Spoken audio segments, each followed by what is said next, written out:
अस्सलाम वालेकुम। SM news के साथ मैं हूं मुकद्दर रज़ा। खबरों का सिलसिला बढ़ाते हुए खबर शामिल करते हैं गुजरांवाला से।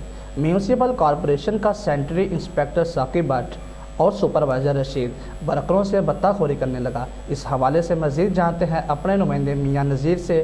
जी नज़ीर, क्या तफसीलात हैं आपके पास? जी, म्यूनसिपल कॉरपोरेशन का सेंट्री इंस्पेक्टर साकिब भट्ट और यूसी बाई का सुपरवाइज़र रशीद वर्करों से बत्ताखोरी करने लगा।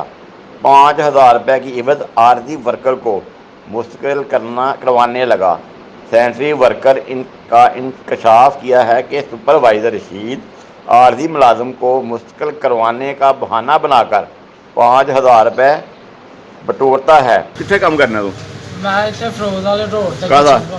कारपोरेशन की नौकरी लगा। कदों दा? 5 साल हो गए। ते किन्ने दिन भर्ती कीता है? मनु रशीद ने किया भर्ती। ते की कहंदा? साकिब भट्ट सन इंस्पेक्टर।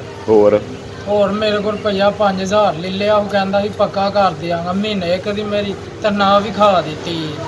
दूसरा ना मैनू पक्या कर रहे ना हूँ मैनू इतने भर्ती कर रहे। तो तू की कहना चाहना हुण की करिए?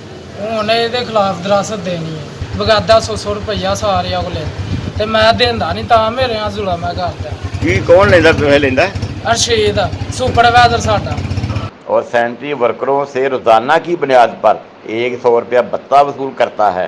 ना देने पर शराब के नशे में दुत गाली गलोच करता है, तरह तरह से अजीज़ें देता है। मुतासरा वर्कर आला हुकाम से अपील करती है कि रशीद जैसे करप्ट सुपरवाइज़र से हमारी जान छुड़ाई जाए और उसके खिलाफ महकमाना कार्रवाई करवाई जाए। जी बहुत शुक्रिया नज़ीर, हमें तफसीलात से आगाह करने के लिए।